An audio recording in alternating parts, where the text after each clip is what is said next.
Hi, this is Jay Norris, author of Mastering the Currency Market, also the host of Live Market Exercise at Clovernest.com. That's a 3-hour-a-day session where I have the clients on my screen and we look at live markets and we look at setups and signals, and it's a lot of fun.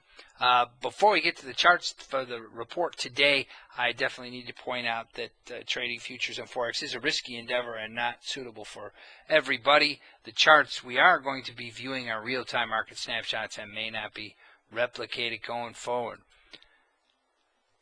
First market we need to cover is the Australian US dollar, Aussie USD.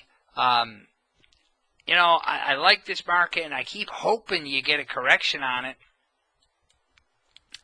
and it just won't go. I mean, look at how it just keeps getting tighter and tighter.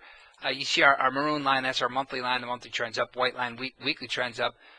Daily trend, you're just flat now. You're essentially down on the daily, so your counter trend between the weekly and the daily, trend between the monthly and the weekly, though. So, I mean, I just, what can you say? You're in a tight spot there, and it's going to come out of there one way or the other, regardless of what, you could say about real estate in Australia, regardless of what you could say that they're just an outpost of China. They've got that fat yield down there. They've got a lot going on down there. And in my mind, the Australian dollar is a decent investment. And I would welcome a dip to even get in at a better price. However, if it breaks out to the upside, I think you have to be prepared to go with it.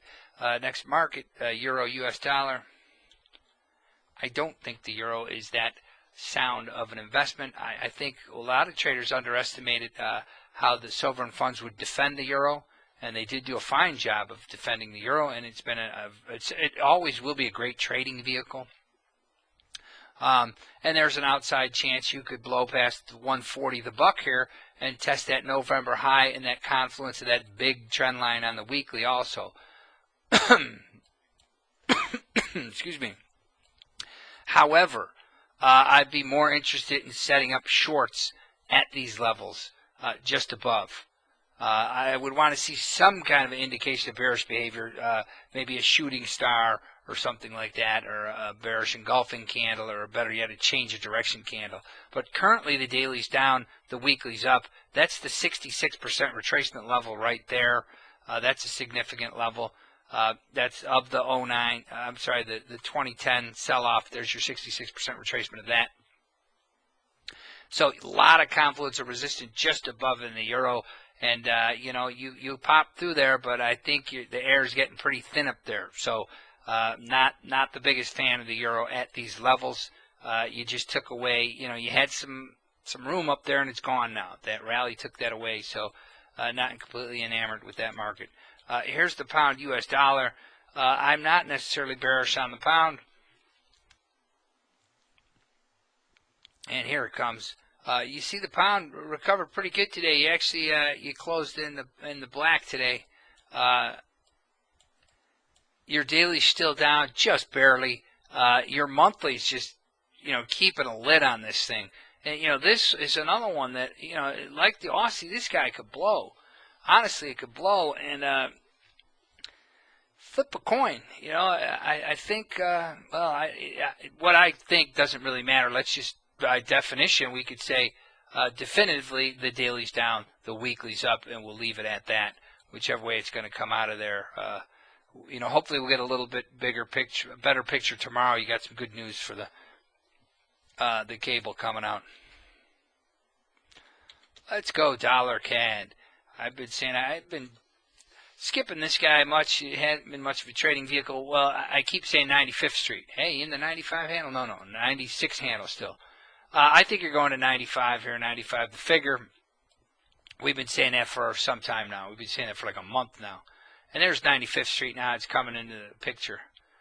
So I think that's the next stop for that market. It's just all lined out, monthly down, weekly down, daily down. Next market, the Chief. The Chief, I'm like a broken record. I think you're in the process of putting in a long-term rounded bottom, and I think you're probably close to that bottom. time-wise and price-wise. Not interested in the short side at all, unless maybe intraday on a lower time frame chart. And not necessarily interested in the long side yet either, because just as it took a long time to bottom out down here, it's going to take a long time to come out of there. You know, I mean, if you imagine the other side of that circle. So long term, though, that's going to be an interesting play. You know, the U.S. has these guys on demographics, and it's just I think it's overdone. I think the Swissies a little overdone on the upside, and the U.S. has just played a masterful weak dollar card to really help out their corporations, their international corporations. But at some point, that's going to swing the other way as people continue to accumulate U.S. stocks, because they have that advantage of that weak dollar behind them, so they're really able to gobble up market share, increase their global footprint, increase productivity, increase profits. So that's what could lead to dollar strength against the Swiss, is the fine job that U.S. internationals have been doing, because their governments really backed them up with the QE1, QE2, and best of all, that weak dollar policy is really to the advantage of U.S. internationals. And here's the dollar yen next, and you're looking at some somewhat similar demographics here also in economics. So I think, again, here's another one that potentially you're in the process of putting in a long-term bottom. Hey, let's take a look at that dollar index. And then we're going to look at the bond market and the stock market too, because the bond market, U.S. bonds are critical. You had uptick yesterday. Today they backed off, and they gave some of that back. There it is, but you're still holding the uptrend. So the daily trend is still up despite the red candle today. You're above your yellow line, your daily directional line. It looks like you took out a trend line here. And you guys that attend the webinars with us and attend the live market exercises, you know that the trend line is significant. I spoke too soon. You did not take out that trend line. So if that trend line gives, then you probably have a little bit of upside here. Here's what I want to show you, the U.S. bond market. You know, I really think that you're not going to see the dollar against everyone else. You could see a weak euro. You could see a strong Aussie. And you could see a mixed dollar.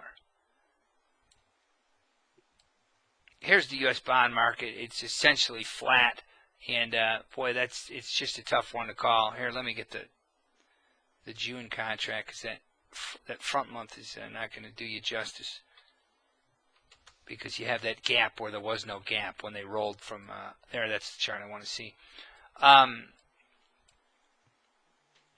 U.S. bond market upturn there. So this is confusing too, because a stronger bond market would support a breakout on the upside for that Aussie and that pound.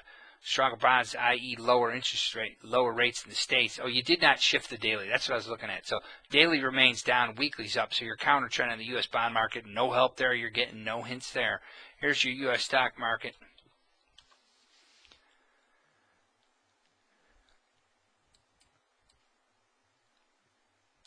Stocks holding the line. You know, it's interesting because the daily's down, you're below that weekly, but as long as that trend line is holding, you're good. So your counter trend, you're up on the monthly, down on the weekly. Your counter trend, you're flat here, you're holding the trend line. You know, U.S. corps, it's hard to fade them with that weak dollar behind them, and that they just continue to increase that their huge international footprint. Okay, hey everybody. My name is Jay Norris. Why don't you come out and check us out at Clovernest.com. You can see the report there also. And you open up a demo account, we'll reach out to you and we'll invite you into our live market exercise. And that's free for our clients. And clients appreciate that. I mean, it's an ongoing laboratory where we get to highlight what we do. Hey, thank you very much, everybody. And I'll be back here tomorrow. Yes, we'll be back in tomorrow. Thanks now. Bye.